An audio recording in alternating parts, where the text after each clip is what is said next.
Assalamualaikum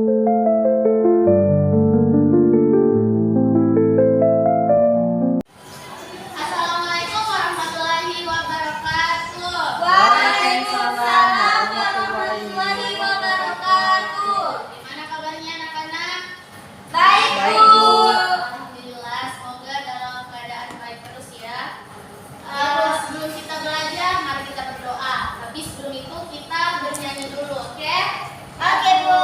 Jadi lagunya itu satu jari kanan, satu jari kiri, oke? Oke, Bu.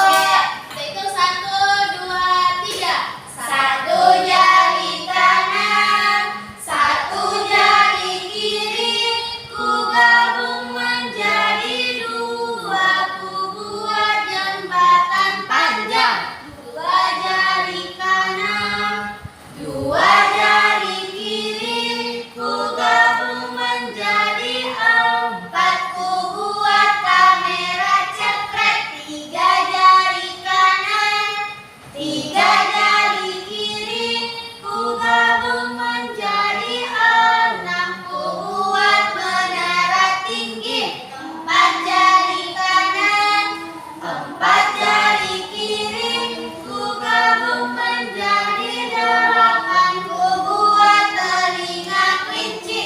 Lima jari kanan, lima jari kiri, ku gabung menjadi sepuluh, ku siap berdoa. Silahkan ketua kelasnya pimpin doanya. Sebelum kita belajar, marilah kita berdoa, teman-teman. Berdoa dimulai. Berdoa selesai. Oke, sebelum itu ibu absen dulu ya. Ya, Bu. Rahman, Hadir, Bu. Lutfi Nurul Fanima, Hadir, Bu. Siti Nurul Arsyad, Hadir, Bu. Nurlia, Hadir, Bu.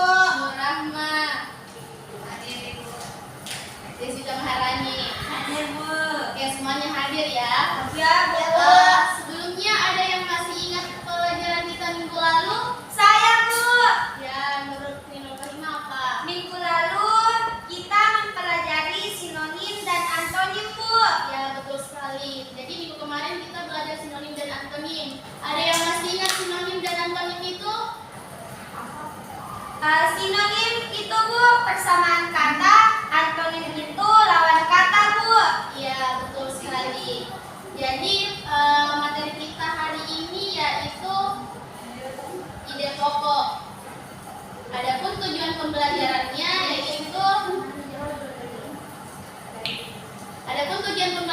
itu kalian mampu memahami apa itu ide pokok, ciri-ciri ide pokok, dan kalian bisa menentukan di mana ide pokok dalam sebuah paragraf.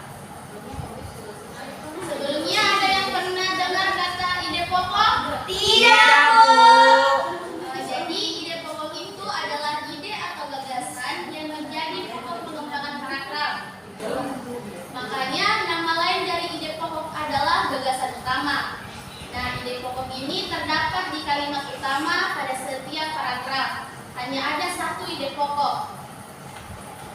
Dalam paragraf juga ada satu ide pokok, letaknya pun berbeda-beda. Ada di awal kalimat, di akhir kalimat, dan biasa juga ada di awal dan akhir kalimat.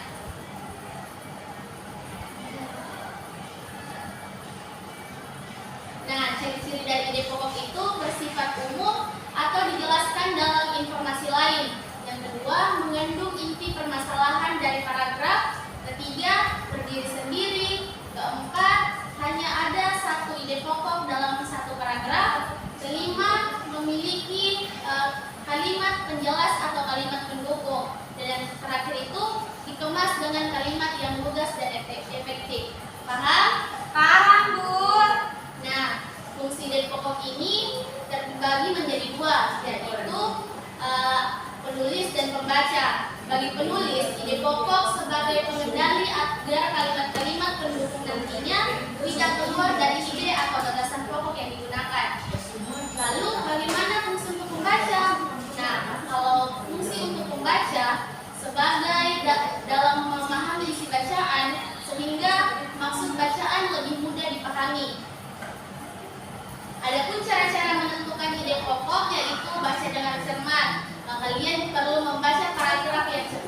berkonsentrasi dalam membaca agar kamu bisa memahami dan menentukan ide pokok paragraf. Yang kedua, baca tiap kalimatnya dari pertama hingga akhir. Yang ketiga itu tentukan kalimat utama. Setelah kalian membaca, tentukan kalimat utama dari ide pokok di paragraf tersebut. Yang keempat itu mencari kata kunci. Nah, cari kata kunci yang penting dalam paragraf tersebut. Menandai kata kunci bisa mempermudah untuk menemukan ide pokok dalam paragraf. Dan yang terakhir itu menuliskan kembali menjadi lebih ringkas. Kalian bisa menuliskan kembali paragraf menjadi lebih ringkas agar kalimat utama lebih mudah ditemukan. Oke, paham? Paham, Bu. Jadi Ibu akan memberikan contoh ide pokok dari paragraf deduktif atau ide pokok yang terletak di awal paragraf. Nah, di situ bencana banjir lumpur akibat jebolnya tanggul Situ Gintung di Tangerang Selatan menimbulkan berbagai macam penyakit. Beberapa penyakit yang akan timbul sesudah bencana alam adalah diare, tifus, leptospirosis, dan demam berdarah. Masalah kesehatan pada korban dan masyarakat di sekitar lokasi bencana harus segera diantisipasi. Beberapa penyakit itu tersebut karena lingkungan kotor dan sumber air yang tercemar lumpur. Nah, ada yang bisa memberikan ide pokok dari paragraf tersebut? Saya, Bu. Ya, Rahman, silahkan. Ide pokoknya adalah bencana banjir lumpur akibat jebolnya tanggul di Situ Gintung di Tangerang Selatan menimbulkan berbagai macam penyakit, Bu. Ya, betul sekali. Jadi ide pokoknya ini ada di awal kalimat. Seperti yang kita lihat di atas, kalimat lain dalam paragraf ini hanya menjelaskan penyakit-penyakitnya. Pada kalimat kedua, misalnya, kalimat tersebut berisi contoh dari penyakit yang timbul. Di sisi lain, kalimat terakhir menjelaskan penyebab munculnya penyakit tersebut. Sekarang sudah paham kan? Sebelumnya Ibu akan membagi kalian menjadi 3 kelompok. Nah, tugasnya itu di sini ada 3 ide pokok. Yang pertama sampah, manfaat membaca buku, dan yang terakhir itu pentingnya menjaga kebersihan lingkungan. Ibu akan memberikan 1 kertas 1 kelompok dan akan menuliskan cerita singkat tentang ide pokok ini. Oke? Ya, Bu. Ya, Bu.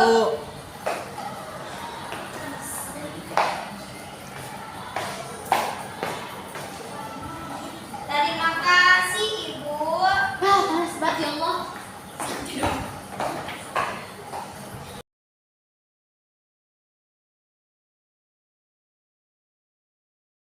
Nah, Ibu akan memberikan waktu kalian untuk berdiskusi. Oke? Ya, Bu. Ya, Bu. Ya, pulang, Bapak. Apakah sudah selesai semua? Sudah, Bu. Jadi masing-masing kelompok, perwakilan dari kelompok naik untuk menempelkan hasilnya di sini. Ya, Bu. Ya, Bu. Siapa yang mau naik pertama? Saya, Bu. Saya duluan, Bu. Lima. Ya. Apa didapat? Tentang lingkungan, Bu. Silakan kelompok Nurul Fahima membacakan hasil diskusinya. Yaitu saya mendapatkan pentingnya menjaga kebersihan lingkungan. Menjaga kebersihan lingkungan adalah tanggung jawab kita bersama. Lingkungan yang bersih akan membuat kita sehat dan nyaman. Mari kita mulai dari diri sendiri dengan membuang sampah pada tempatnya dan tidak membuang sampah sembarangan. Oke, tepuk tangan untuk kelompok dari Tri Nurul Fahima. Selanjutnya siapa yang mau naik Saya, lagi? Bu. Silahkan Rahman.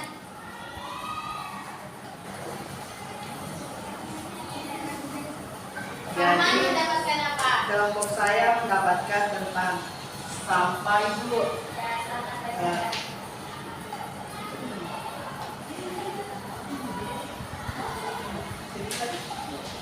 Jadi cerita itu sampah merupakan tanggung jawab bersama. Warga dapat berpartisipasi mengurangi sampah dengan membuat biopori untuk sampah organik dan melakukan pemilahan sebelum diletakkan sampah anorganik di tempat sampah agar diambil bukan sampah. Oke, silakan siapkan. Ya, tepuk tangan untuk temannya. Silakan kelompok terakhir naik. Ya, kelompok terakhir mendapatkan manfaat membaca buku. Silakan baca ceritanya. Membaca buku memiliki manfaat seperti meningkatkan pengetahuan, mengembangkan imajinasi, dan melatih konsentrasi dalam membaca. Kita bisa menjelaskan dunia baru dan bertemu dengan orang-orang inspiratif. Ya, bagus sekali. Simpan lagi. Ya.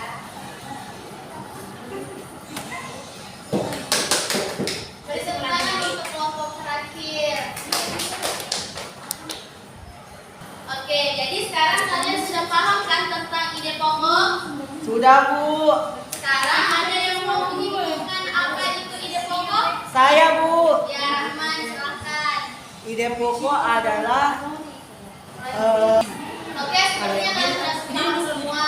Pembelajaran hari ini cukup sampai di sini. Ibu anak ini dan Assalamualaikum warahmatullahi